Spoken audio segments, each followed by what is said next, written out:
On FM, Franklin's choice for News Talk Radio. Streaming 24/7 at WAUKradio.com.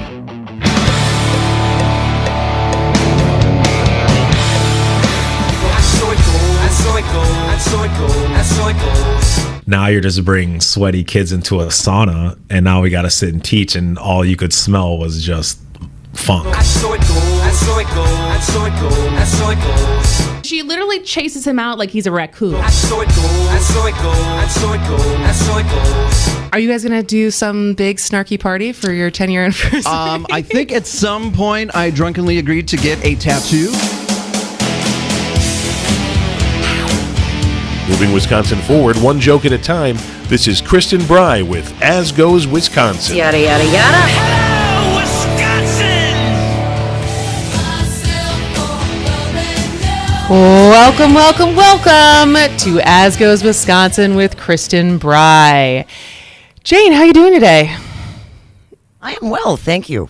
So I think that this might be the worst Taco Tuesday ever because the Choco Taco discontinued. No more. You know what's even worse than that? I didn't know it existed. Really? I've been missing out on Choco Tacos for all this time. And now you'll never get to have one. I will never have the Choco. It's basically a drumstick, but in a taco. I know. I looked it up this morning, and where have I been? I can't believe my life is so incomplete. And maybe there'll be like a black market for it, and I can buy one for you for your birthday. Oh, that would be great. All right, we'll see if we can. Yeah, it was very disappointing. Out of all the news to start the day, maybe that was the worst one you could have. All right, my guest today is an associate professor of political science at Marquette University and the author of Obamacare Wars, Federalism, State Politics, and the Affordable Care Act, Dr. Phil Rocco. Hey, what's up, Kristin? Thanks for being here. Hey, it was a pleasure. I felt very good when the GPS told me, take any lane to proceed onto I-94. I'm like, any lane? I don't mind if I do. I'll take them all. Which street what exit were you entering on? Or what entrance? I was on Clybourne. You can take any.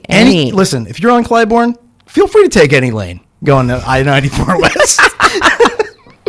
Well, welcome to Waukesha in studio. Yeah. Made the trip. Yes. From Marquette University. Absolutely. I'll have to say my joke because every time anyone who ever comes on about Marquette that I'm like, I guess we'll forgive you for that because we were not a Marquette house. We were a Badger house. Hey, Catholic University, I can be forgiven, right? You forgive me. Enough Rosemary's. Yeah, exactly. You'll be fine. Rosaries? Yes. It's been a while. Yes. It's been a while since I've been in church. Catholic school. That's okay. Rosaries. That's okay. Same thing. All right. Well, so on last week, I think it was on July 18th, The New Yorker published an article titled, "Can Pickleball Save Democracy?" Hey. And I thought to myself, that would make a really fun radio segment. We can get people who play pickleball and they can argue for or against why this could save democracy. And then on July 25th, this week, they published another article about democracy titled, "Will Wisconsin's Republicans Make Voting Meaningless or Just Difficult?" And well, that article's a lot less fun, but felt like we should probably talk about it because it's not really a joke, but there was a part of a speech that I gave last year where I just listed off some of the headlines about Wisconsin that have been published in the last couple years. One is, America is full of democracy deserts. Wisconsin rivals the Congo on some metrics. Wisconsin, the state where American democracy went to die. Yeah. Wisconsin is a microcosm of America's democratic decline. And it's just like, hey, guess what? Pickleball can't save democracy. Surprise. At least not here. So, yeah, no, this article also felt like, if you were living in Wisconsin, and you wanted a rehash of the last, year in people claiming that the election was stolen and people claiming that there was fraud and Michael Gableman, getting paid how much a month? Well, it was $11,000 a month to produce bad looking, pretend research to make these claims. It's a good rehash of that. It is. It was. I listened to it because it's long. I mean, it's a New Yorker article, so of course it's long. But But they have an option to listen to it. That there's a professional. And the reader is actor. very good too. Yeah, very good. Great narrator.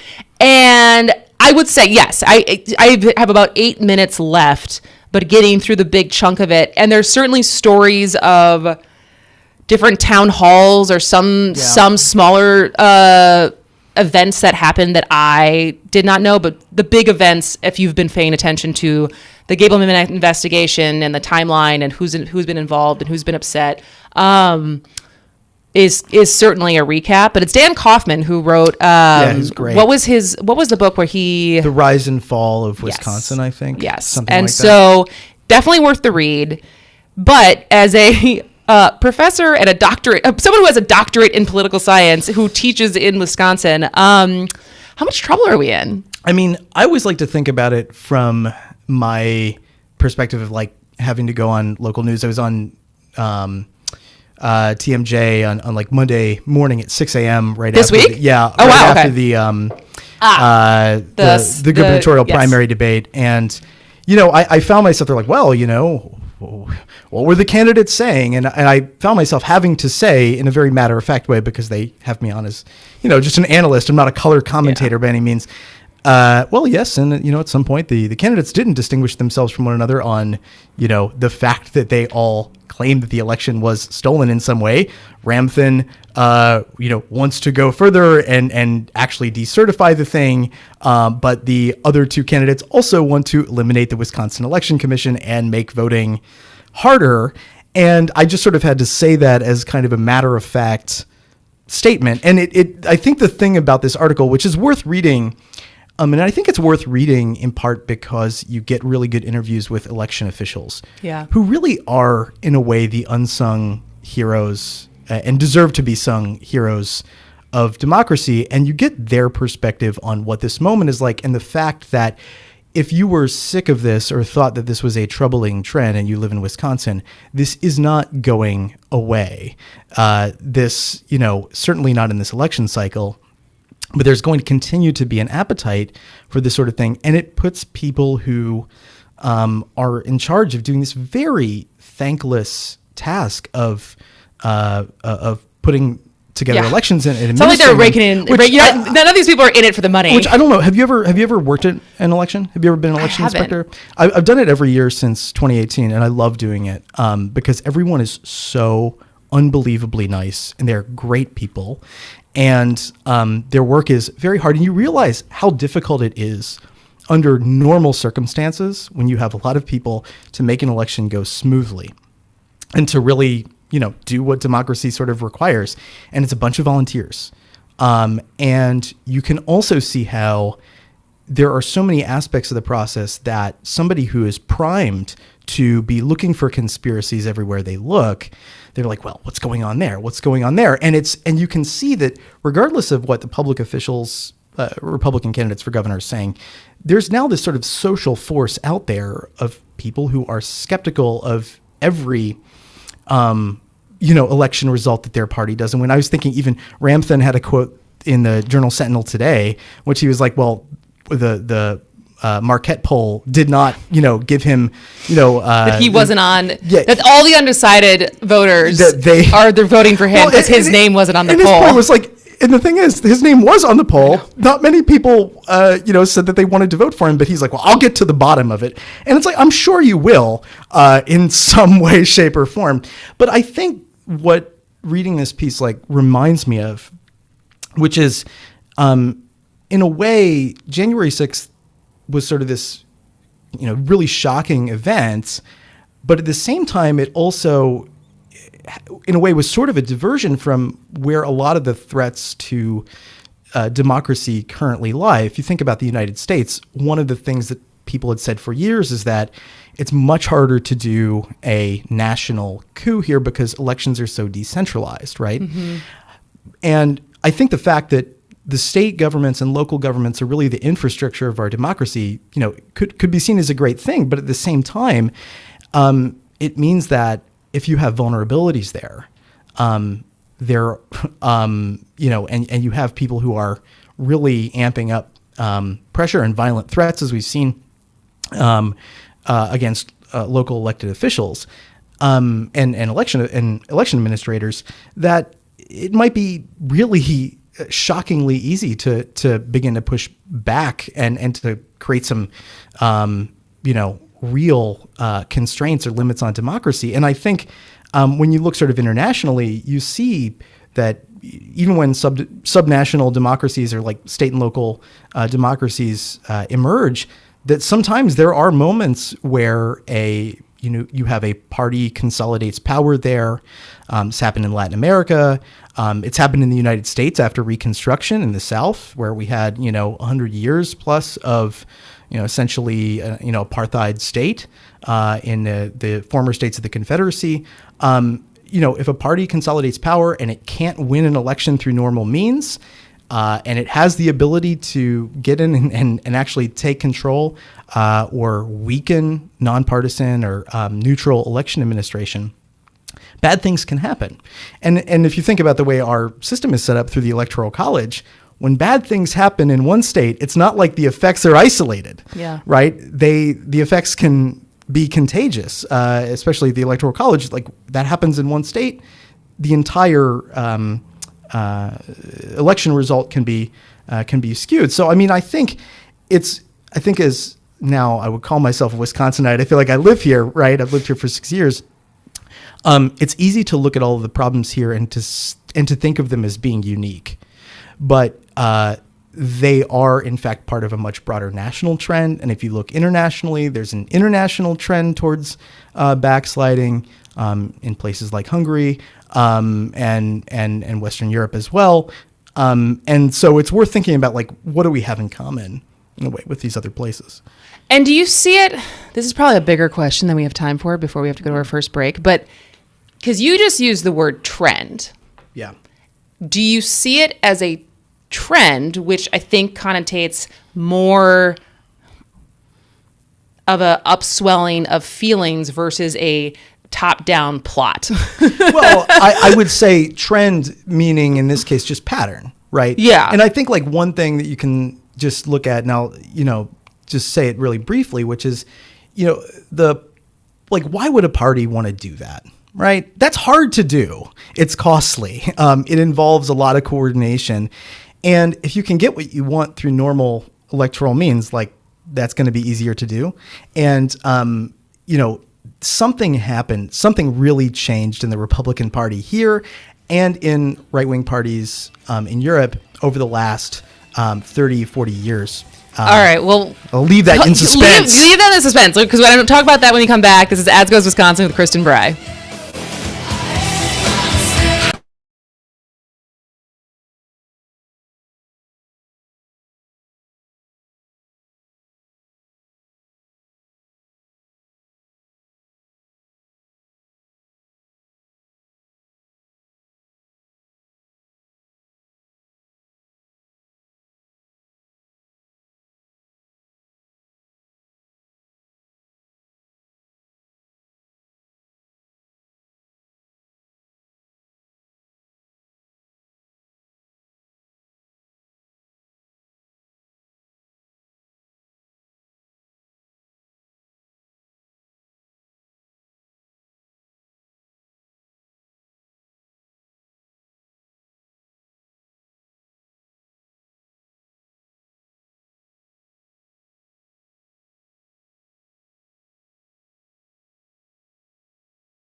Welcome back to As Goes Wisconsin with Kristin Brey. My guest today is Phil Rocco, who is an associate professor of political science at Marquette University. And we left you before the break on the suspenseful cliff of why there is a rise of authoritarian fascism throughout the world. Yeah. Wasn't that a fun to cliffhanger? Tuesday's show. Oh, man. So what... Because I want to talk... This is because shifting to talking about the RNC coming to Milwaukee feels like small potatoes versus like such a bigger topic. Yeah. But I think, like you said, it's like, why would a party want to do this? What is it the amount of people who are all trying to cling to power in their own circle of influence, whether that's at the local level, the state level, the federal level? Is it money? Is it oligarchs being like, well, we just want to buy everyone so then we can run everything? Yeah. I mean, there's so many different, factors, but you have to think about like the constraints in which people operate matter a lot, right? If you have some sort of mobilized electorate that can hold you accountable, or you have an organization that's like mass membership based, and if the members don't like you, they kick you out. It's harder to do those kinds of things. And like the one thing about parties, generally speaking, political parties that have changed over the last, 30 or 40 years is, they were never quite like this in the United States, but much less like this than they ever have been, is they're not really bottom up, hierarchical organizations anymore, if they ever were. So there's a lot less like accountability built in at multiple levels of the structure. And what happened in the 70s and 80s, my friend Alex Hertel Fernandez is this great book called State Capture, is that, the Republican Party especially shifted from being like a traditional hierarchical party, sort of made up of, your standard like Rotary Club members, Kiwanis, right, Chamber of Commerce.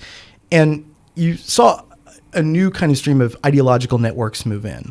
And so a lot of the old structures were sort of destroyed, new structures were built, and people had a very different understanding of what democracy was about and what it was for.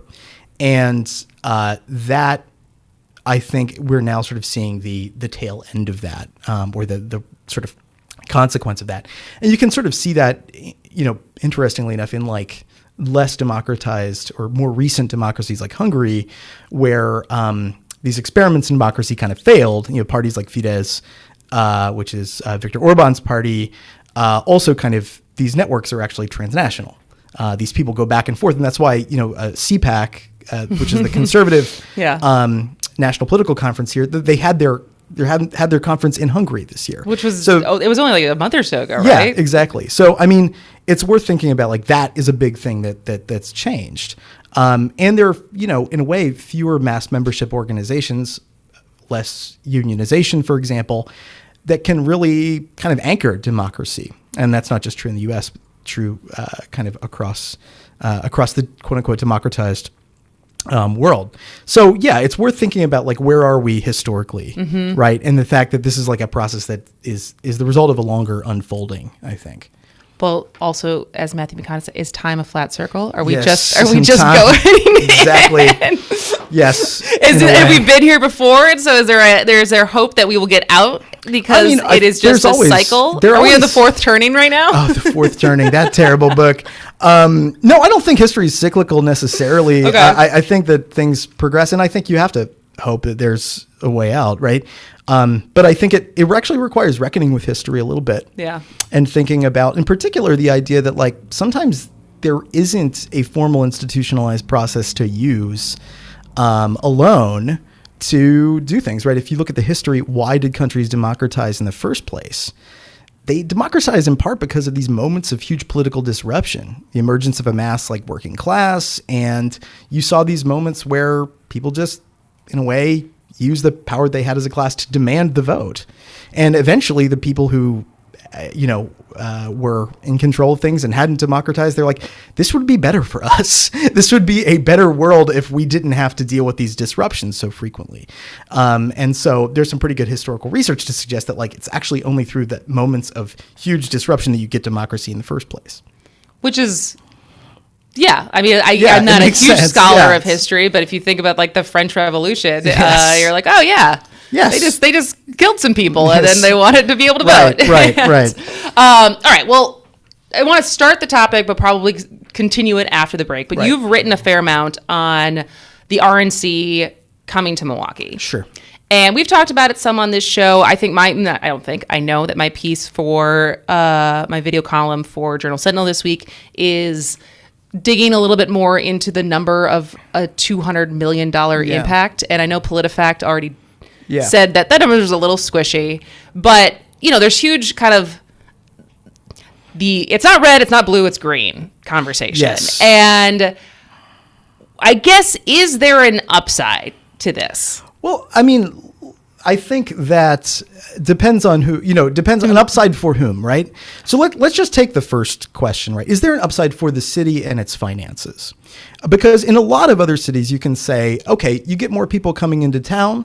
That's just automatically, if the city can collect sales tax revenue or revenue from other sources, that, there's going to be an upside there for the city. The difference in Milwaukee is that the state prevents us from collecting sales tax. And the state prevents us even from collecting the fees that are associated with the Wisconsin Center. Those go back to the state too. They go to the center district, which is a district created by the state, but that's sort of too technical. That's basically like a bid, like the business investment. Okay. Something like that.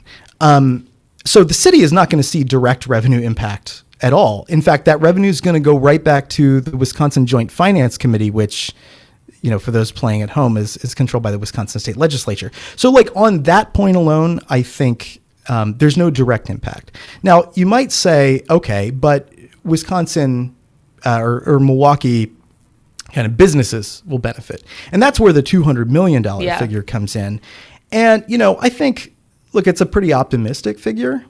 I don't know what your research has told you, but I think that the typical situation with a city like this is you see about 20 million from the hotels.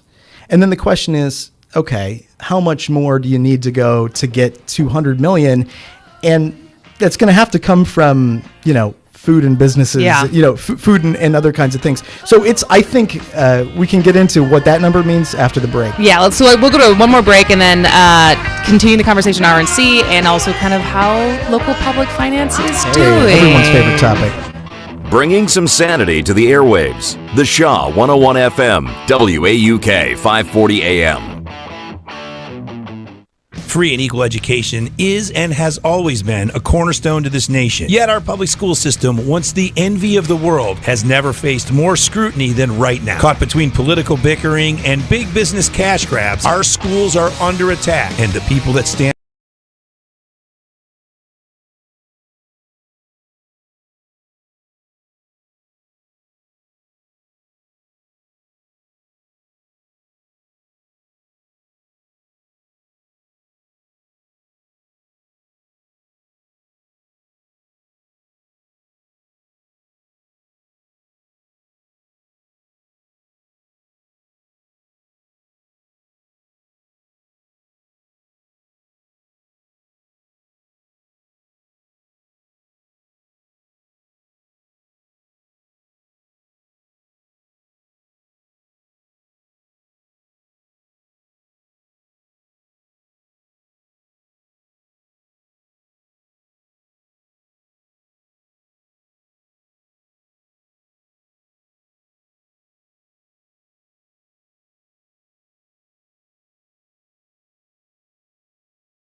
Welcome back to As Goes Wisconsin with Kristin Brey. My guest today is Phil Rocco from Marquette University. We're talking about the RNC coming to Milwaukee, and we were previously talking about the number being thrown around of $200 million economic impact being a little dubious. Well, I mean, the other potentially, thing, but yeah, because it was basically based off of a study of the impact in Cleveland post 2016. yes, correct? That's correct. But even that, at least when PolitiFact looked into that number, was not entirely, because a lot of the money leaves. Yes. As far as it going back to corporate headquarters Yeah. for hotels that are chains and not owned by people who live in Milwaukee. Right. It's Uber drivers who come in who don't necessarily live in Milwaukee. It's security and police who don't necessarily live in Milwaukee who are getting paid. And so a lot of the money that is generating necessarily doesn't stay. And so the big question is, if we're doing this as a city, if we're doing this to get hours, Yeah. is that really going to happen? Well, the question is, what's ours? Like, what are we looking for, right? And it's the number that Visit Milwaukee threw out, and there wasn't a lot of background. I mean, like the Common Council was briefed very quickly before the decision ultimately had to be. It was like an exploding offer. So they basically said, "We've got 200 million," you know, and it's like, well, what's that based on? And to their credit, members of Common Council did ask really hard questions, right, about that. But when you dig into it, it's like, okay, we don't get to collect any of that as revenue. A lot of the money that is going to come in is not going to go to local business owners. It's going to leave the city.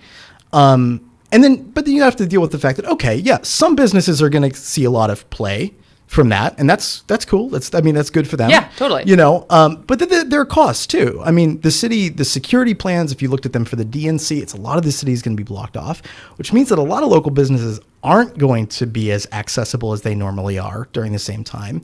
And there are security risks, right? Yeah. And so I think the big thing for me, because one of the things I look at in my research is sort of the politics of numbers.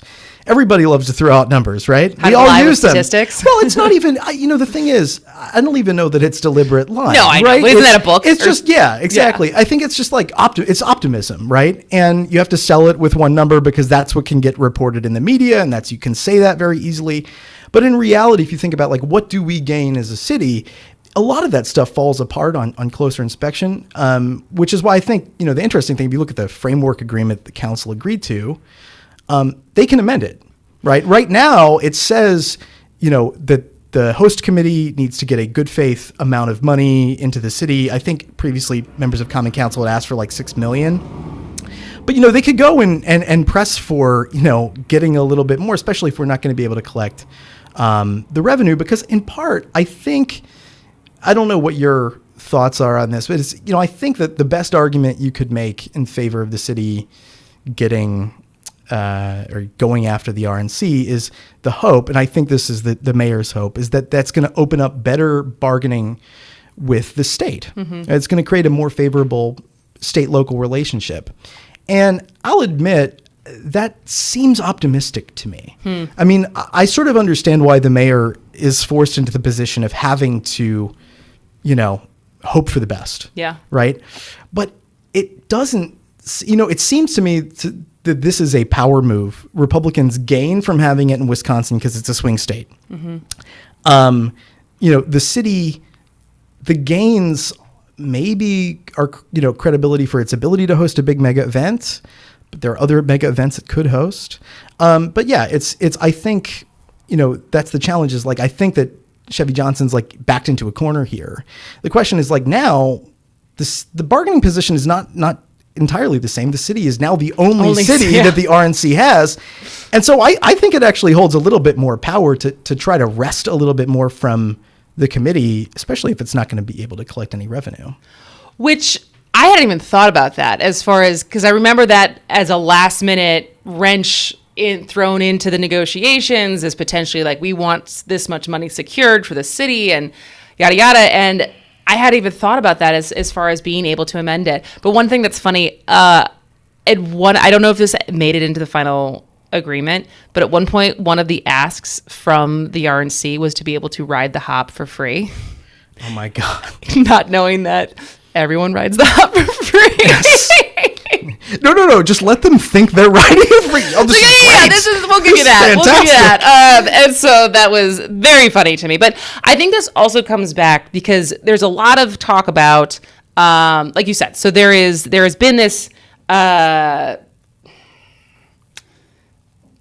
tumultuous relationship between Milwaukee and the state legislature. Yes. And where that started, when that started, I don't know. Some people think it's because Mayor Barrett or former Mayor Barrett ran against Scott Walker and there was animosity there. I don't know if it's past that, but there's a huge problem, the fact that not even just in Milwaukee, but in Wisconsin in total, the shared revenue model of we all pay state income taxes, and the fair share of that money coming back to the city is not just Milwaukee, but every city has been strangled. And that they were sitting as a state on this huge surplus from the last 2 years, partially because of the pandemic and everything.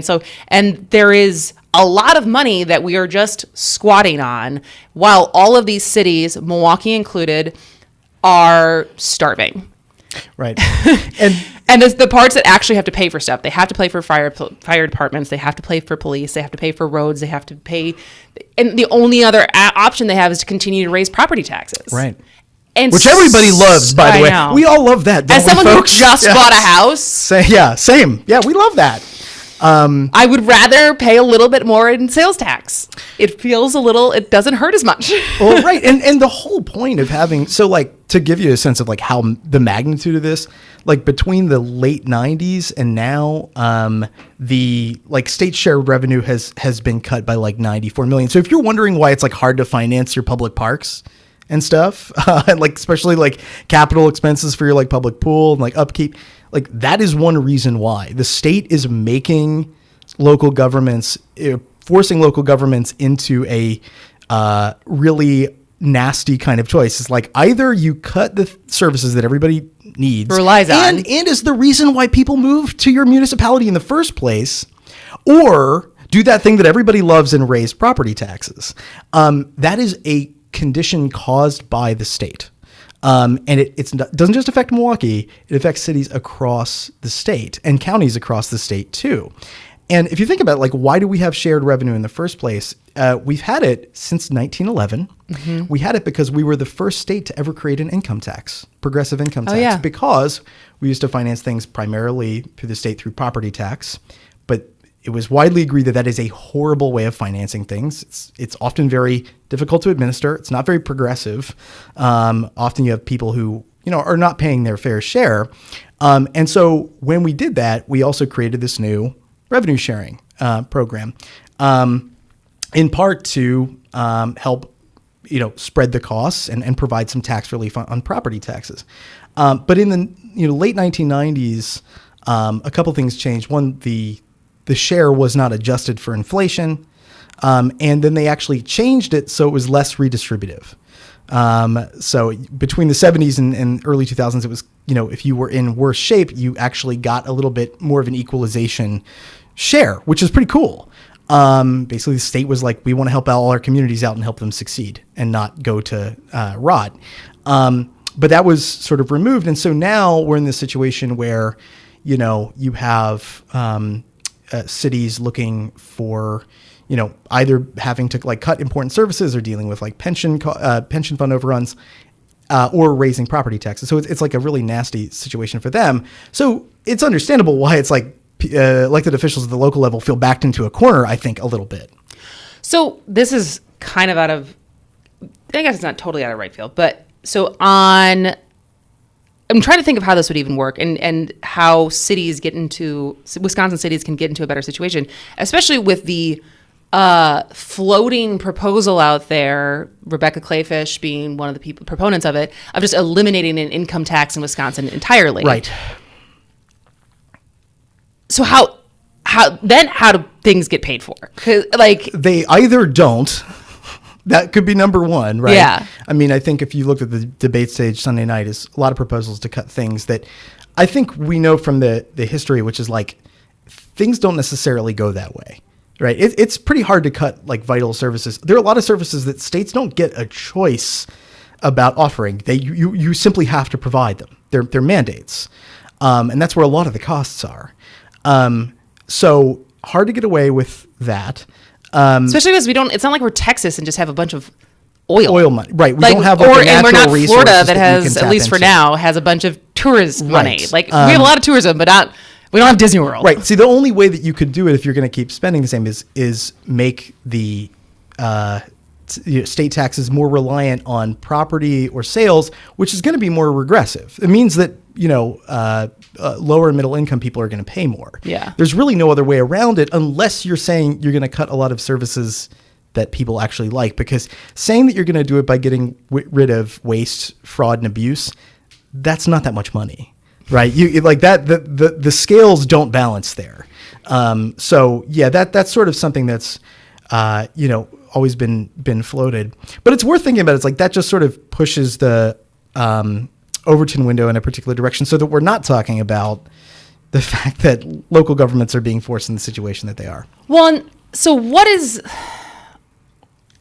are the options? So, I mean, like we said, the options available for cities to raise their own revenue becomes property taxes, fees. Yeah, fines and fees. I mean, if you look at places like Ferguson, Missouri, like prior to the Michael Brown incident in, I think, 2014, I mean, like the city of Ferguson was getting a lot of its money from fines and fees, from essentially, imposing fines on people. I mean, which was, and there's really great documentary evidence of like the police department actually saying, you got to write this many tickets because we need this, we need the money. No, it's not like that everywhere, obviously. But there's not many options, right? So one of the things that like the county executive of Milwaukee has proposed is, but it would require the state to sign off, is allowing the county to impose a small sales tax. That's one thing. There are counties elsewhere, Cuyahoga County, which is where Cleveland is, they actually have a local income tax, which is the same idea, but a little bit more progressive. There's another thing, this is probably not going to happen, but something I've worked on proposing with a colleague of mine. So we've written up our proposal for a federal revenue sharing model so that cities that, are, especially cities that are distressed and have limited ability to get shared revenue from the state, would have some federal support there. That was actually interestingly proposed for school districts by the Nixon administration, version of that. But to be realistic, like that's not on the agenda right now in Congress, like for obvious reasons. So like probably something is going to have to happen with the state. But if it doesn't, either we're going to see more fines and fees, higher property taxes, or we're going to cut services, or some combination of all three, which, yeah, not great from the perspective of local elected officials. Not great in the perspective of trying to get people to stay in Wisconsin. Yeah, I think that's certainly, if you think about the reasons why people move to a place or stay in a place, certainly jobs, one aspect of it, but also quality of life and the availability of services. That's why people move to cities in the first place, is there's stuff there. There are things there that people want. And so that's sort of I think the big, challenge with this is that at some point, and I think the thing is, a lot of the conversation goes to talking about Milwaukee and Milwaukee County, maybe Dane County as well.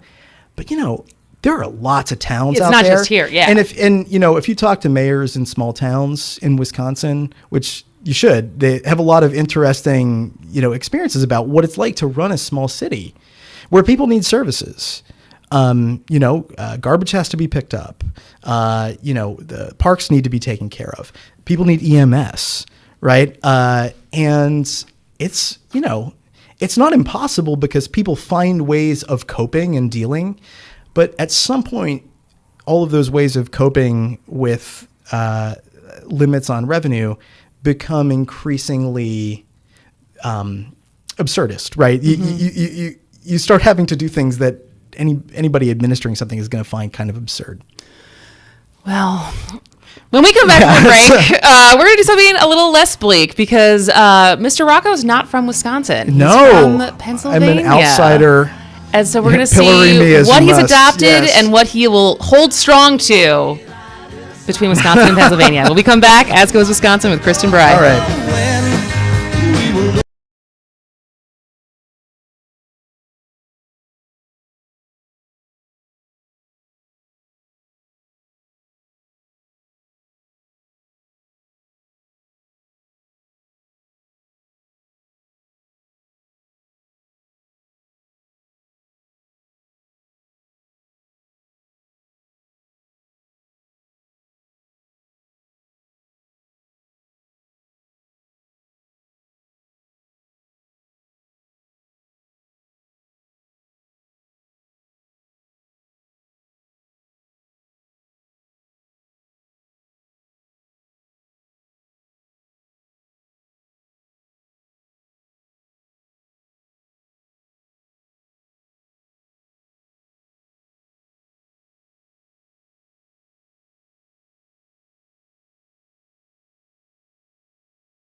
Join the WAUK 540 AM and 101 FM The Shaw team when we broadcast live from the Waukesha Farmers Market, beginning Saturday, June 4th and lasting all summer long.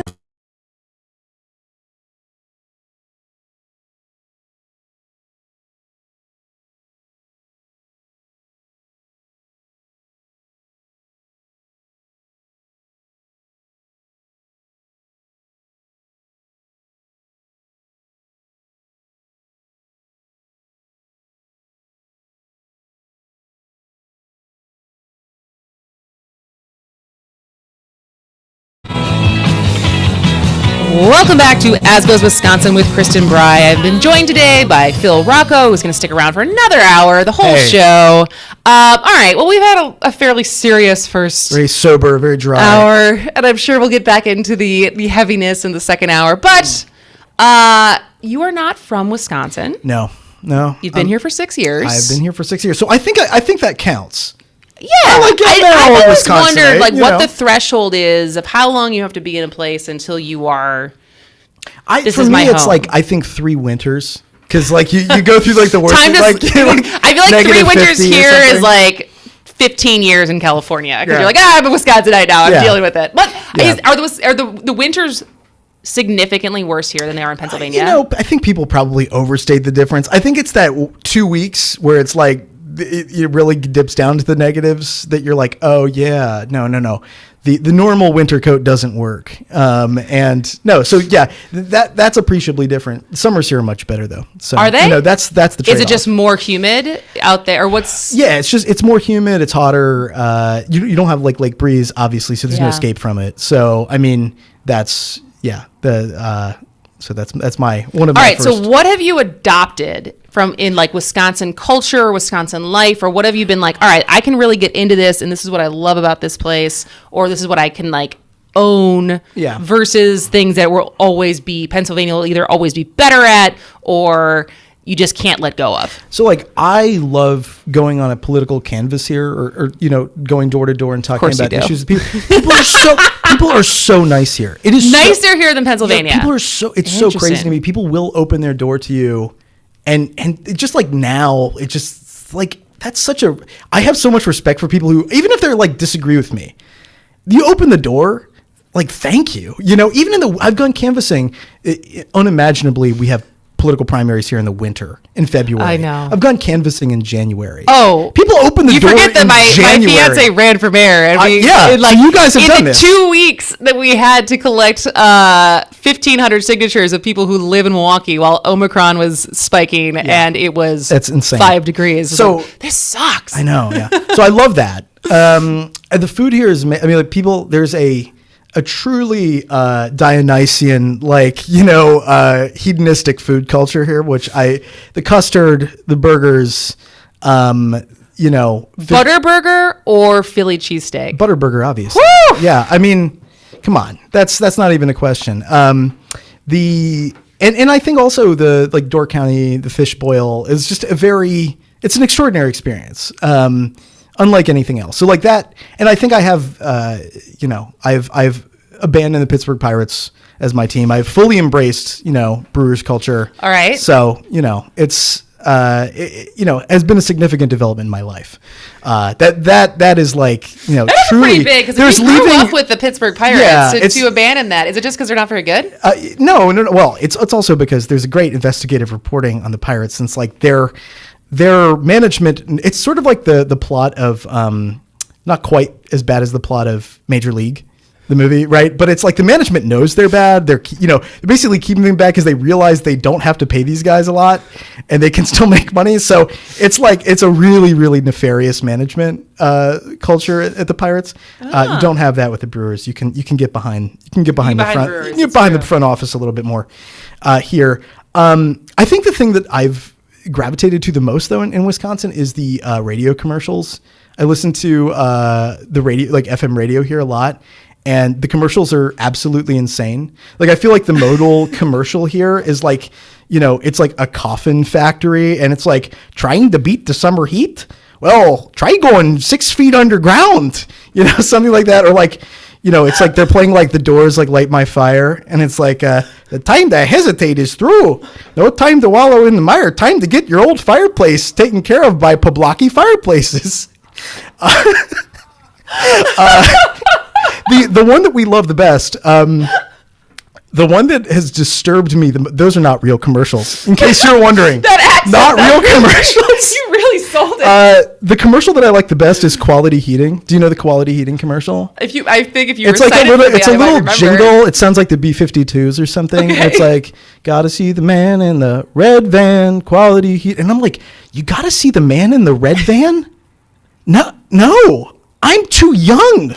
I know that we'll all see the man in the red van eventually, but I'm young. I don't want to die. I'm not ready yet. There's something really I don't want to see the red van. So that is a uniquely Wisconsin radio commercial thing that they don't have this in Pennsylvania?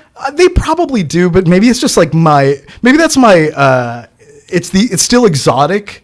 The commercial seems somewhat exotic to me, so I don't know. That is, they're really great. I think Jane's losing it because after working in radio for as long as you have, how true did all of those ring? Oh, and you missed the days of TV Lenny, and the first time I had lived in Minnesota for a couple of years and came back, and I had never heard someone yelling at me to buy things like that before. But your Wisconsin accent is so good. No, so this is like one thing that my partner and I will do. Like we'll leave each other voice messages, like doing the commercials we hear on like 100.3 or something. Not to reference another station on your station. That's fine. But yeah, so like it's I highly encourage you, if you just are having a bad. This is like invariably if I've had like a bad day at work or something, I like put on one of the FM stations and I just wait for the commercials. They're amazing. They're life affirming. You've flabbergasted. That was so far from the answer I thought you were going to give me as far as what you've embraced about Wisconsin culture. Like the sailing, food, but the specificity of our radio commercials and something I had never thought of before. Yeah. And now I'll never hear in the same way ever again listening to the radio. I will only ever hear you doing jingles in my brain. Yeah, no, it's you got to do it. I mean, it's and like like this is like one aspect of culture here that I love is that there is I think there's a sort of knowing glee. I mean, these commercials are all like sometimes they're for fairly serious businesses, right? Yeah. Like there is like one mortuary that has great, like I think very human. I don't even say funny, like very human commercials. And you know that the people like took time and care in doing it, right? They really care about it. And like that is a thing that I look for in a way everywhere I live is like people really get what it is to be from this place. Yeah. They are in on it and they like it. And like that is, if there are places that quality of, human being like self-awareness, if that doesn't exist, like I don't think I could live there. But when I came here, for the first time, and like for a job interview, and somebody was like driving me around, it was like the architecture here is amazing. The history of the town is incredible. The views from the lake and these like sweeping views, but also people here seem to be in on it. They seem to be in on the fact that like there's a goofiness. But also we do wear cheese as hats, right? So. I mean, it's like there's a goofiness and a playfulness, I think, and it doesn't always come out, right? I'm not saying this is like a thing that you see as a matter of course. People can be kind of reserved. I think if we're talking about things I retained from Pennsylvania, I think sometimes people might refer to me. I might be too frank or too crass sometimes, right? I think that sometimes I might be a little bit abrasive for people, and I have to like own that. I have to be willing to be like the guy in the room who is a little bit abrasive. And that's okay. That's fine with me. That and the accent. I'm never going to lose the accent. But you've really adopted a Wisconsin one. Yeah, I can do that one now too. I can code switch. All right, well, we're going to take a break for the top of the hour news. And when we come back, Phil Rocco will still be here. This is As Goes Wisconsin with Kristin Brey. Conservative Talk Radio.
Welcome back to As Goes Wisconsin with Kristin, Brey. Hour 2, it is 1:06. And Phil Rocco from Marquette. Hello. Also, I guess originally from Pennsylvania, Yes. as we just learned. Yeah. I don't think you have that strong of a Pennsylvanian accent. I can go into it, if you want me to. That's a Pennsylvanian accent? Get going down there, Yeah, that's. You sound like Smee from Hook. No, that's. I wish that were not an accurate depiction, but. That's the Pittsburgh accent? Oh my God! Yeah. Oh my God! It sounds almost like British. I know, And like doesn't it? Cockney. It's a strange. I think there's a Scots-Irish derivation. What is the hair? Like, is it Dutch? It's Scots-Irish. Scots-Irish, okay. Primarily, and then it's just like isolated. Pittsburgh's surrounded by hills. It doesn't. It holds on. Wow. So, yeah.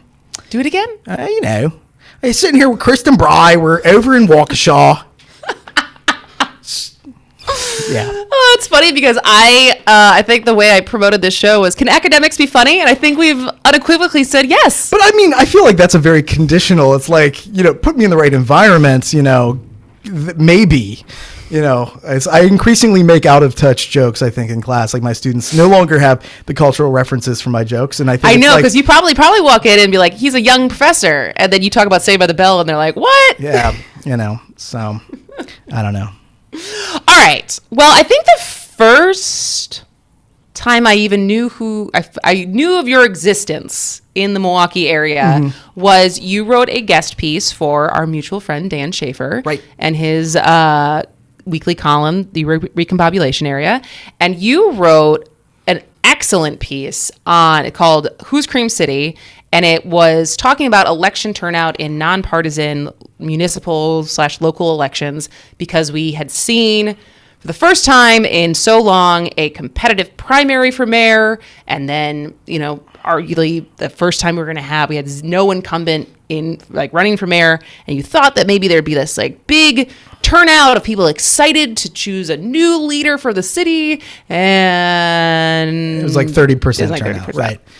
And and people talked about the weather, because it's the middle of winter and it's whatever. They had all these different reasons, but you did a deep dive into kind of the historical significance, because we used to be a city that really turned out. And in fact, a lot of places used to really turn out. And so if you want to just summarize it, because I thought it was fascinating. No, I have to thank Dan, because I don't think that there was a single other outlet that wanted to publish a 2,000 word piece on the history of Milwaukee elections. But he let me really chew the scenery on it, which was fun. This was my sort of spring break project. I instead of going anywhere nice, I graded papers and went to the Milwaukee Public Library and went into the city's archives, which is where a lot of them are at the Milwaukee Public Library. Shout out to the awesome librarians there. And I was just going back and I was like, okay, I have these sort of conventional explanations for why people don't turn out in local elections. One is this, I think, sort of nascent one, which is local politics is just boring, right? And then maybe it's more boring because the state has taken so many functions from the city. We're not allowed to raise the minimum wage. We're not allowed to do a lot of regulation of landlords. We're not allowed to have any sort of regulation of workplace safety. That's all the state has preempted it, and so people don't. Local elections just not sexy. It's also nonpartisan, enough, right? So it's not like you have the red meat of those Dems or those Republicans. And then, of course, the off-cycle elections, which, comparatively speaking, off-cycle elections, when you have them in the spring, it's less turnout typically than the fall. But going back, I realized a lot of those things have been true for a long time in Milwaukee. We've had spring elections since the beginning of the 20th century. There's always been some level of state preemption. We've had nonpartisan elections since I think 1912. We've had a lot of the same sort of variables, same setup, right? But back in the early 20th century, it was routine that you had voter turnout, by which I mean people voting as a percentage of registered voters, because that's really you could say, okay, what about the percentage of voting age people, and that would just lower the turnout level across time. But the main data that we have to compare as like voters as a percentage of registered voters, it was like 80%, north of 80% for like much of the early 20th century, right? Which is insane even for any election. It's insane for any election, especially a local election, right?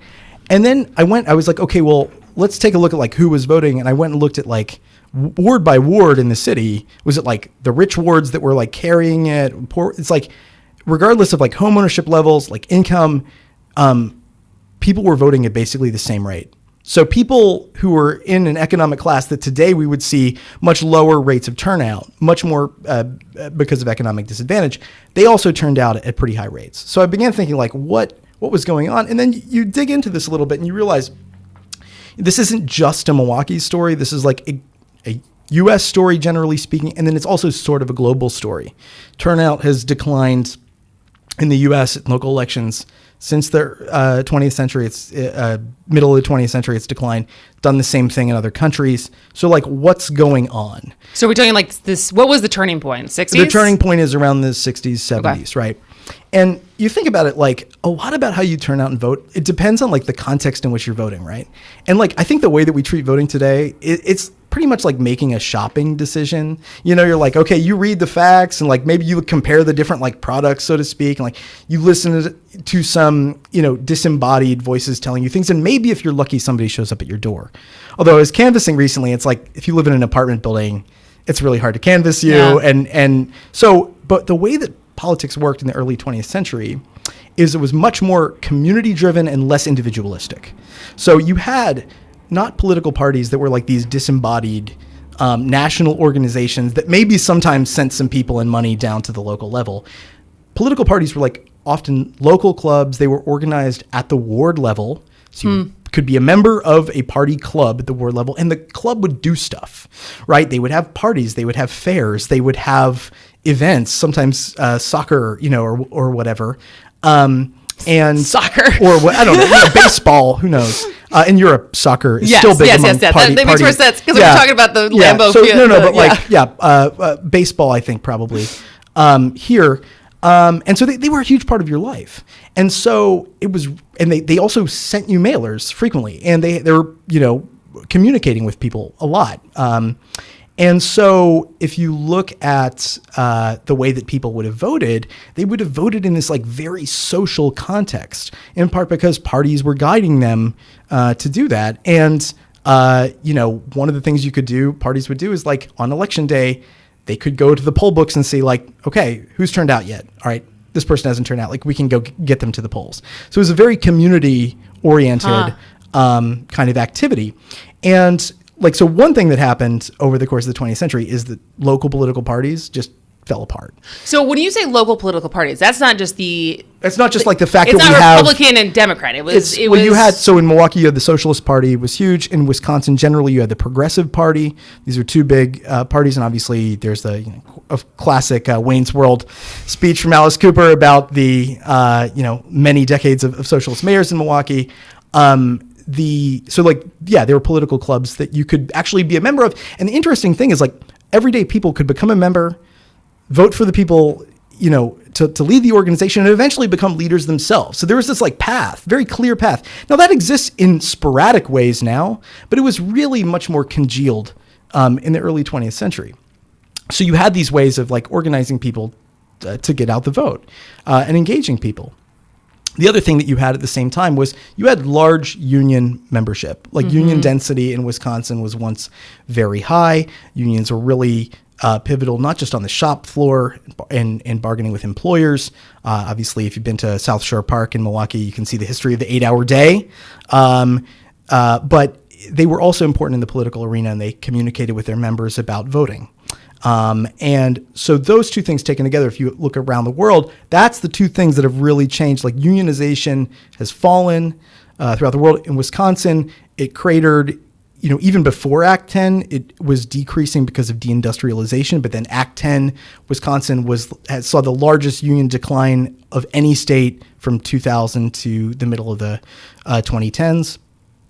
So that sort of also helped to, crash voting. But the other thing is like where political parties were concerned, parties to some extent, stopped being able to manage the demands of electorates. So what happened in Milwaukee in the 50s? You saw the final leg of the Great Migration, the first time you see a larger black population in Milwaukee. And while you had a socialist mayor, Frank Zeidler, actually have a program around integration, especially housing, he was sort of kicked out of office. He didn't even run for the last term because of a sort of racist smear campaign against him. That's when you have Henry Meyer come in 1960. And at that point, Vel Phillips was the first member of Common Council to be a woman of color. I think the Democratic Party at that point wouldn't even operate a ward organization in her ward. You know, she essentially had to do a lot of the campaigning on her own. So it's like these parties were not necessarily designed to manage a changing racial kind of climate, which of course by the 1960s became very conflictual, and housing marches and so forth. So you really saw the decline of these party organizations. And nationally, after the McGovern-Fraser reforms of 1972, you really saw local parties playing a weaker role in national presidential politics. You started to see the emergence or greater spread of presidential primaries as a way of choosing candidates. So what happened as a consequence is parties, in a way, even though we still have local political parties in name, they don't play the same sort of organizational role. They're not the lifeblood of communities. They're not organized necessarily at the ward level. And so politics is, in a way, especially at the local level, I think a much less present feature of people's lives. And I think that means that people might not be aware, not because they're, not curious or not intelligent, but because it is really obscure. Local politics is really obscure. And if you don't have organizations trying to tell people what is going on in the city and what the stakes of the issues are, then it's harder for people to engage. And which is why, in part, when I go to canvass somebody and they open their door to me, I just have tremendous respect, because it's like, okay, we're going to have a conversation. Yeah. Right. Which is really cool. Man. Well, this is a good setup, because when we come back, I'm going to rate your professorial skills that you just demonstrated for me. But actually, we're gonna talk about ratemyprofessor.com and maybe read a couple of your reviews. I cannot believe we're going to do this. All right. As Goes Wisconsin with Kristin Brey.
Welcome back to As Goes Wisconsin with Kristin, Brey. All right, so I get a lot of feedback in my life because I put myself on the internet. I put myself on the radio. I have a TikTok where I put things out. People give you feedback on the TikTok? Well, people either like the video, they let me know if they don't like the video. But it's like I am actively out there. So you have a thick skin. Yes. Sometimes every once in a while someone really gets to me, and then I have to hold myself back from wanting to drag them on the internet. Right. But you, I don't even know. This has been around at least since I was in school. Yeah, me too. But ratemyprofessor.com, which is exactly what it sounds like, where you literally as a student can go on. It's Yelp reviews for professors. Does it have a good beat and can you dance to it? Yes. And I certainly checked this before I signed up for classes. And sometimes you had to take the class and you didn't really have an option, so you just sucked it up and you're like, well, now I know a little bit more about this teacher. But have you checked it lately? Have you read your own? I have, yeah. I try not to look at it. It's like it's a bit because it's a bad source of information. It's self-selected. People either love it or hate it. They, and so it's like not a great representation of like what. So if you give too much weight to it, I mean, I know people do. Do you have colleagues who check it and are look at it upset by sometimes things that they read? To be frank, like I think a lot of it can be a pretty misogynistic venue. I think that's what I've seen misogyny on there all over the place. And so I think, in a way, it's like, okay, yeah, I don't really care about like the fact that it exists. Hey, if it helps some students get their frustrations out or whatever, like it doesn't matter much to me. Although I do think it sort of like commodifies teaching a little bit. It's like 5 stars, like great service. But I think. It is, but I mean, truly, there's real like misogyny. I mean, I think they try to clean it up a little bit too, but like it's kind of So there's that aspect of it. There's that aspect to it. Well, way to make this less fun. Sorry, no, I didn't mean to. No, you want to talk about? There's no chili pepper anymore, by the way. That doesn't exist. Thank God. Yes, I forgot about the chili pepper. Here's one thing. Here's one piece of information I don't want to think about ever. The chili pepper, for people who don't remember, it was how hot, how sexually appealing the professor was on top of their. So happy they removed their that. actual rating of how good their teaching is. But you, out of 5 stars, have a 4.7. It's pretty high. You have selection bias. I don't know. You have 5. So it's 1 is awful, 2 is okay, 3 is good, 4 is great, 5 is awesome. Pretty standard, straightforward scale you got there, and predominantly 5s and a couple 4s. No 3s, 2s, or 1s. Okay. And I keep them entertained, I suppose. You 100% would take again. Yeah, you got to give them something to come back for. I don't know. I do think it sort of comes. I mean, hopefully these things are like based on genuinely they learned something in my class. Yeah. So there's quality, there's difficulty rating. So your difficulty rating is 3.4. So you could be harder, it sounds like. I probably could be harder. Said no student of mine ever. But so what classes are you teaching right now? Like what's the name of your classes that kids could be taking? So I typically teach like something called American Public Policy, which is, I know sounds riveting. It is. I teach a class on the politics of numbers and talk a little bit like official statistics and things like that, which is students are like, this is the only one available.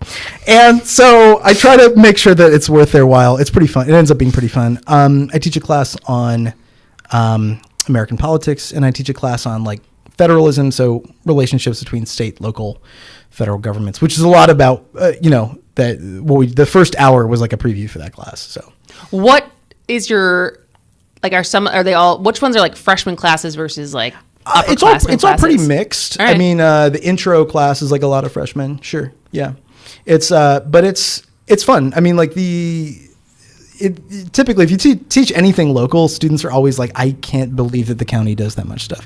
It's very easy to like surprise students about such things. Because what's the breakdown of Marquette? Like how many kids, I know you probably don't know this off the top of your head, but how many are from Wisconsin versus out of state? It is I think it's a pretty even split. I mean, I'm basing that I don't know overall, but I know that in my classes it tends to be, I would say, most is like even split between Wisconsin and Illinois, and then you've got a small minority of people from other states. Okay. But it's a lot of Wisconsin, Illinois. All right. Well, here we go. So Dr. Rocco is, all caps, amazing. If you ever have a chance to take any of his classes, do it! Exclamation point, exclamation point. He engages students, cares about them, and loves his work. He also gives great writing feedback and offers chances to improve. He lectures a lot, which we already learned, but also offers enough office hours if you want to discuss more with him. Readings are manageable and grades are fair. That's a really great... That is it. No, it's. I think what that boils down to is good vibes. Good vibes. It's the vibification of education. But I will just say, I have a friend who, I won't mention his name. I won't mention where he is in the country. But he has, because I think he views Rate My Professor as kind of preposterous. He's like, I want you to go on there and give me a rating on my haircut and give me a rating on my earring. And so you'll often like read his Rate My Professors. Wait, because he asks students he to asked go? students to do this. And so they're like, 7 out of 10, decent earring, haircut, okay. So I should start doing that. Does he have a stud or a hoop? It's a stud, I think. All right. It's a stud. It looks good, I think. The ratings are fair. I've tried to calibrate it on that basis. The ratings are fair. I read them. I agree with most of them. Most on of them his are earring and agreeable. haircut. So, yeah, exactly. No earring. I should tell the audience since this is I have radio. no earring. No earring. No visible. And a decent haircut. And no visible. You have hair. No visible tattoos. Wearing long Was sleeves that at the important moment. to you? No. No. It's you can't see them. I'm wearing long sleeves. Has that so. shifted in professor I culture? think so. I think it's far more common now. It used to be the case like, oh, you can in no I think way. that's the case for everything, right? Yeah, it's the case for everything. You're never gonna get a job if you have a tattoo. I don't know if the perspective is just like, well, the world is falling apart, so you can have a tattoo. Cats can have a little salami as a treat. So. All right, well, we got to take another break. No, I know exactly what tweet you're talking about. I love it. All right. Well, we're going to get your professorial political science point of view on the primaries. They're less than 2 weeks away. Come back after the break. As Goes Wisconsin with Kristin Brey.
Welcome back to As Goes Wisconsin with Kristin Brey. So, we got some elections coming up. Yes. Some primaries, August 9th. We got some primaries. Where will you be? I will be behind a elections table.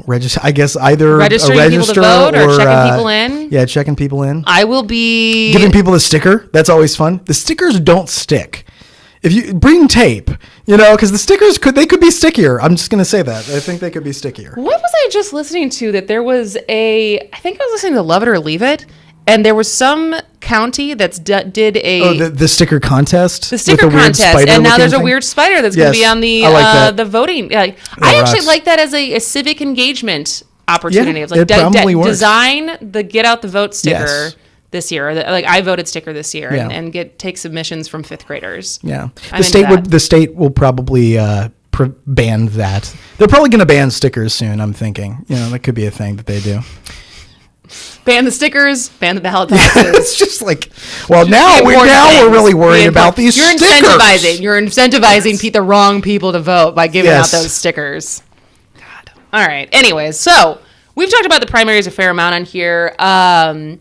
But interested to see if you have any interesting hot takes. I mean, I kind of, as we've seen this week, yesterday, Mr. Tom Nelson has dropped out. And so, not that he was, at least if you're following the polls, was polling super high to assert, to have known how much of a difference it was going to make. But it still matters. It still matters. Presumably, this means more. He throwing his support behind Barnes means more votes for Barnes from the sort of progressive wing. I mean, I sort of see it as like Barnes having consolidated both some, I think, moderates within the party and progressive. I mean, the fact that he's, endorsed by somebody like House Whip Jim Clyburn, who's sort of famously sort of on the more moderate conservative wing of the Democratic Party, and from progressives, I think would suggest that there's some level of vote consolidation there. Are you surprised he's gotten as many high-profile endorsements this early?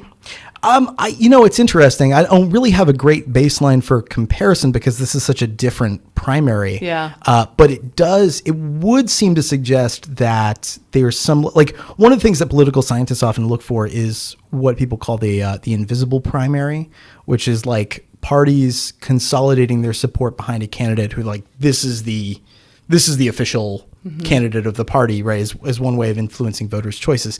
And that, sometimes that works, sometimes it doesn't. This race is kind of interesting because it seems like in terms of like the endorsement race, it's kind of split between Lasry and Barnes, right? Barnes. Who's endorsed? I feel like Barnes has gotten some. He has some major Elizabeth Warren, Bernie Sanders, AOC, Cory Booker. But even like somebody like Clyburn, another kind of pretty important person in the party. Also think about the sort of party organizational structure is pretty significant.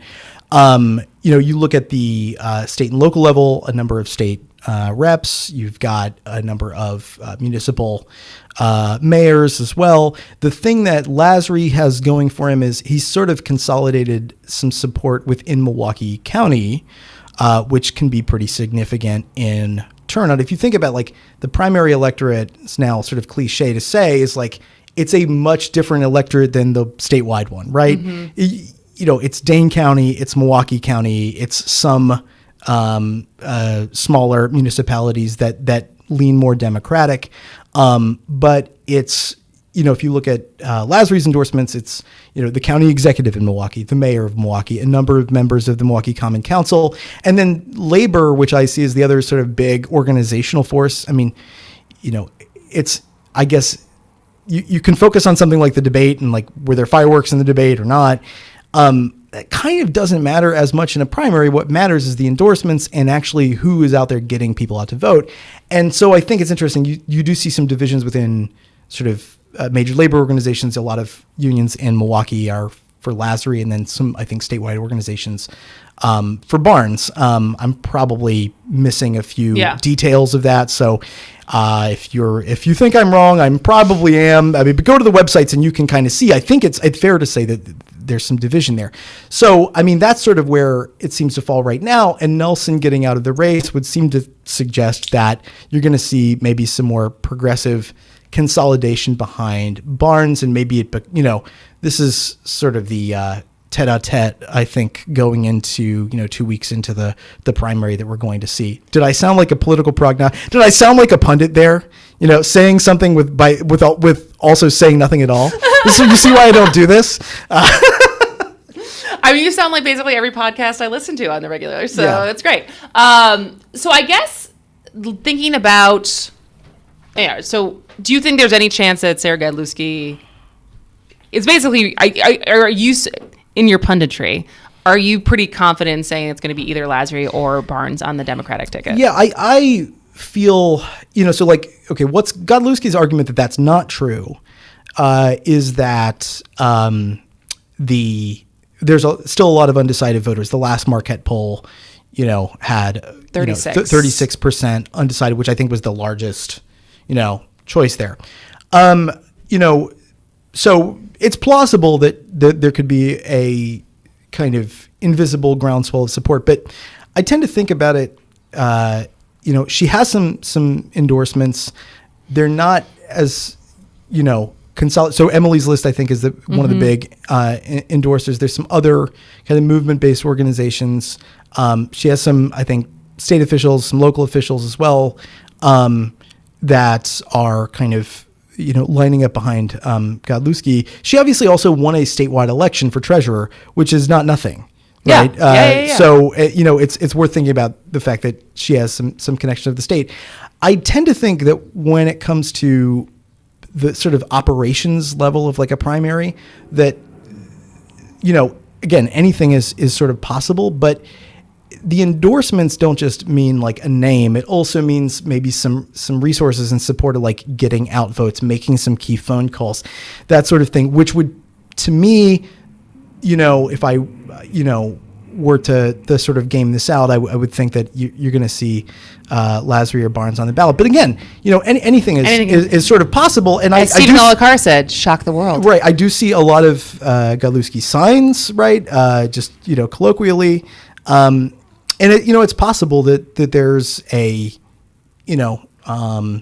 kind of a late breaking, finish here. Whoever that finish, 36% right? breaks out. But I mean, perhaps there's an endorsement I haven't thought about that's, in the wings that might be really significant that I just haven't thought of that she could lock up. I tend to think that if something like that, a big, endorsement or big kind of campaign event doesn't happen soon, the odds seem somewhat slimmer, which is sort of how I always felt about Tom Nelson's candidacy, which is like not consolidating a bunch of very, very prominent progressive candidates really early would ultimately create problems for him, like getting into the top 3 or top sort of tier of the race. That was always going to be difficult. So, I think some people have sort of complained that this race has like less fireworks than, if you look at something like the race between Connor Lamb and John Fetterman in Pennsylvania, like a lot of fireworks there. But I mean, to one extent, that seems like a misapprehension of like the way that you get votes in Wisconsin. You don't necessarily get votes in a Democratic primary by, rhetorical fireworks. Owning someone, yeah. right? It's again, like the election is not just like making the arguments, on the campaign trail.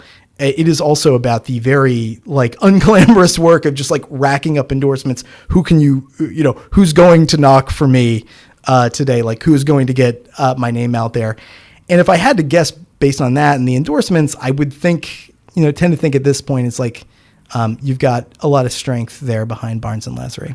So then when you see probably where the kind of chips are falling for the primary, does that differ to who you, with your background, think how that would stack up against actually running against Ron Johnson? Because I think there's a lot of people who obviously don't believe this, but there's a lot of people who just think it's hard to believe that Barnes would beat Ron Johnson in a statewide election. Yeah, I mean it's tight. It's tight on the matchup polls that Marquette does, but there's also a lot of undecideds in those polls, which is crazy to me. Well, right, but it sort of makes it. I think it's crazy to us because like we think about this stuff all the time, and that really isn't the way that most people engage with politics, and that is what it is. I think it's mostly just because Ron Johnson is such a divisive character. Sure, so well, I think not be decided. Well, I think the thing is, I think people have made up their minds about him. I think his undecideds are fairly low. If I recall correctly, I could be wrong about that, and if I am, I think it's down to 14% that still don't have enough information to have an opinion. So that's higher than I thought it was. Never mind. It's always higher than you think it would be for how long he's been in office and how many things he's said. Yeah, and it's time in office. But it's I do sort of think if you think about whose undecideds are the lowest, it's always executive branch figures, right? It's always a president, maybe even a governor would have lower undecideds than a senator.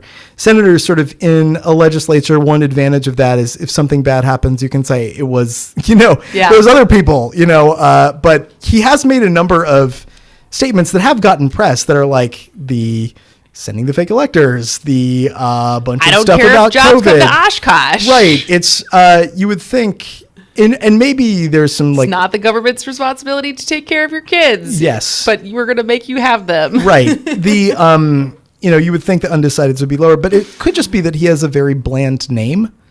Ron Johnson is, who knows? This is not political science what I'm doing here. But it's, in thinking about why there might be more undecideds, that could be it. It's like, who is that? But in terms of like who could beat him, I mean, I think it's really hard to say. It doesn't seem like any candidate has a special, gaps or I think that a lot it just about comes it down to running a good campaign, right? And ultimately, like if Democrats are going to, win, I think in November they have got to place, some emphasis on things like abortion is a huge aspect of it. Johnson's comments about that. I think they probably need to go on the offense on inflation. Republicans have tried to like own that issue. Interestingly, it didn't really come up at the lieutenant governor or at the governor's thing, which I guess you could, it makes some sense because inflation is a global phenomenon, but that hasn't stopped them in commercials trying to blame Evers for inflation. Speaking of which, what do you have thoughts on that? Because we have 3 minutes left, but do you have thoughts on the strength or weaknesses of the gubernatorial candidates? I think Evers is going to be able to localize the race. Interesting. I think he's going to be able to make this really about, what's going on in Wisconsin. I think he'll be able to make it about issues of abortion. I think his candidates are extreme enough on some of these issues that I think he'll be able to use that to his advantage, which is why I think in the national sort of projections, it leans, the projections for the race sort of lean Democratic at that point to the extent that people want to take stock in them. That could change, obviously, in the fall. I think it's obvious, it's certainly close. But I think he has some advantages as a governor. I think his approval rating has always hovered above. He's always bested the party's approval rating. He's always bested Biden's.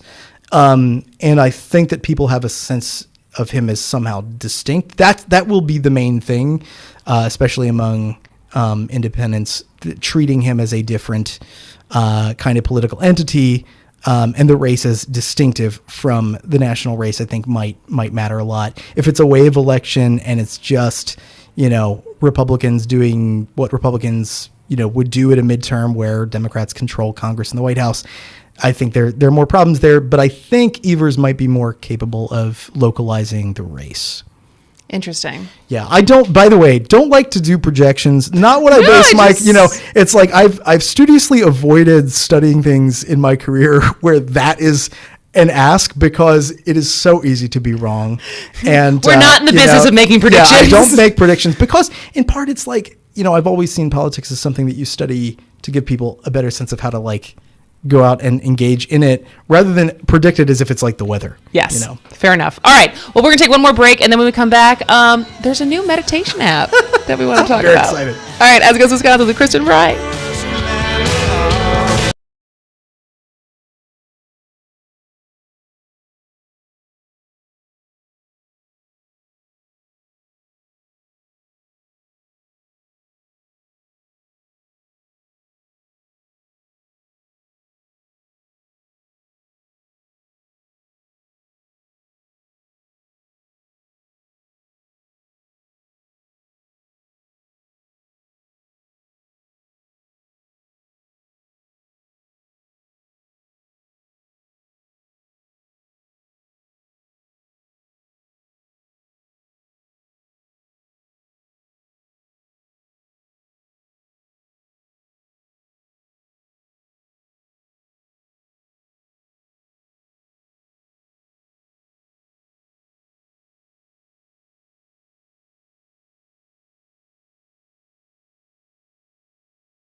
Welcome back to As Goes Wisconsin with Kristin and Brey.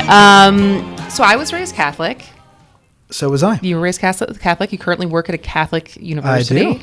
I do. So maybe that's why we both got an ad for this. Do you think that the algorithm knows that we're I don't know if it's because we were raised Catholic. I don't know if it's because we're currently in Wisconsin. But I also gave the algorithm a lot to work with. Once I saw what we're about to talk about, I then went to many subsequent tweets because I became sort of obsessed with it. It struck me as very weird. So, scrolling through Twitter and come across none other than former Green Bay Packer quarterback Brett Favre. Best retirement speech ever, by the way, Brett Favre. It's not that I can't play anymore. It's that I'm not sure that I want to, I think was his first retirement speech. So, Brett Favre, who has, isn't he currently in like a battle with one of the states on There's some sort of scandal. There's some kind of scandal some as far sort as of him taking grifting scandal. Unemployment or disability I don't know checks from the government or something. Yeah. So clearly, potentially, he has some bills to pay because he is the spokesperson for one of them. New Catholic meditation app called Halo? Halo? I don't know how it's pronounced. Jane's going to play the audio from this commercial.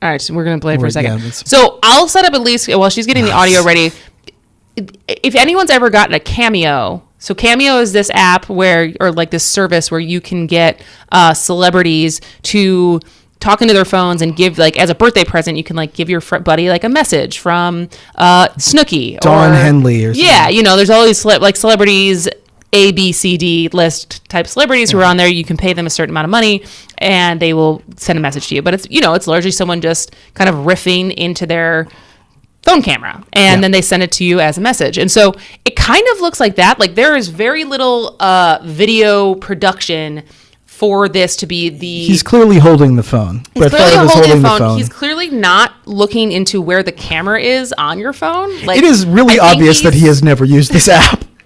It rocks. and he's basically just talking about why and it's not, there's nothing against the app, there's nothing against meditation, there's nothing against prayer and medication. This is not me making fun of him. It's just such a weird like in the pitch meeting for this app, we're like, all right, who could we get? People love praying and people love Brett Favre. And what if we put those two things together? And it was jarring. I think that's the best word I have heard. All right, we got it. Okay. Hello, everyone.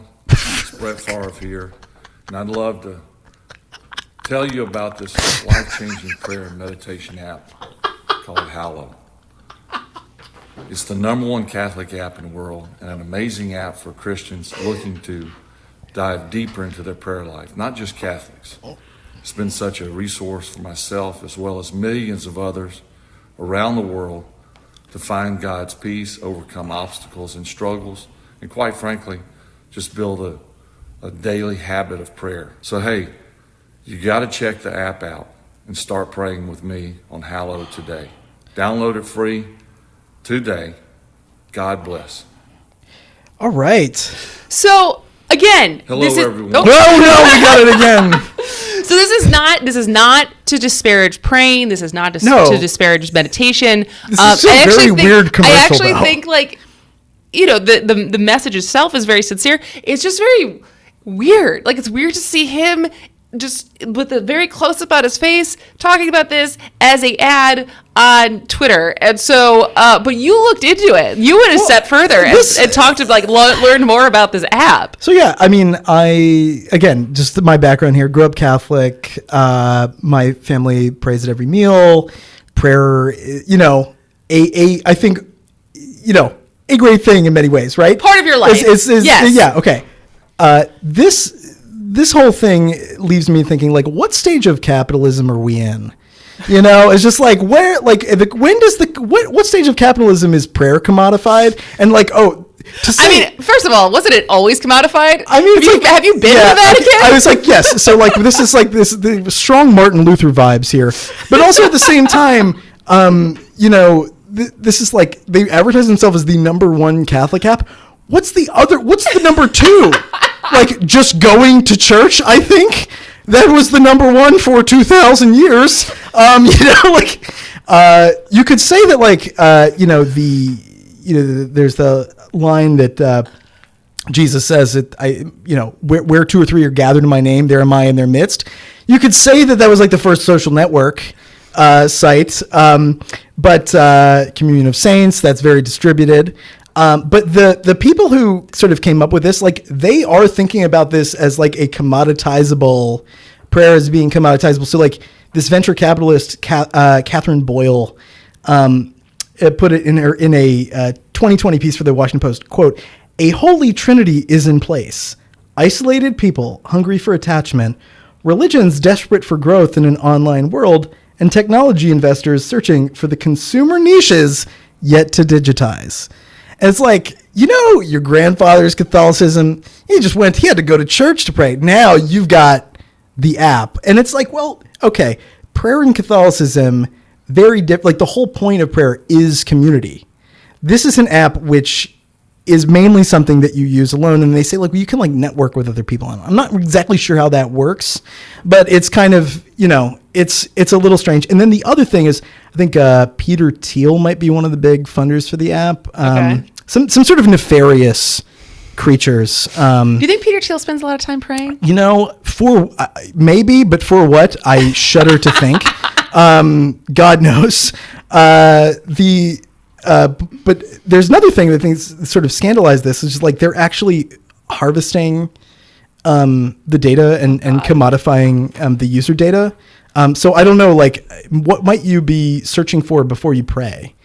Maybe, very tough things in your life. That data, I think, by these sorts of sites. Now, they're saying that they're not using it for anything nefarious, but like they're hoovering it up evidently and making money from it, which is maybe the most sacrilegious thing I've ever heard about in my life. That's like money changers in the temple sort of thing. And it's just like, no, it's appification. It's like, look, the church was always an app. If you want to like really reduce it to those things, it's like a set of practices, whatever. But the truly wonderful thing about this is just the utterly alien and just otherworldly performances given by people like Brett Favre. I think there's a Mark Wahlberg one as well. Wow. Now I gotta go on the hunt to see which ones I can find. All right. Well, we got 1 minute left. So where can people find you and all your humorous takes and on politics and Wisconsin radio the commercials? Cave where I live. No. So I'm on Twitter at Philip Rocco, 1L, ROCCO in there. God, that felt terrible to say. No, you want to try it again? No. People can find me there. All right. Generally haunt the internet. Haunting of the internet. Easy to find for better or worse, I guess. All right. Well, we'll definitely have you back here, and people can find you here again. But that'll do it for today's Taco Tuesday. No Choco Taco Tuesday. We'll be back tomorrow. As Goes Wisconsin with Kristin Brey.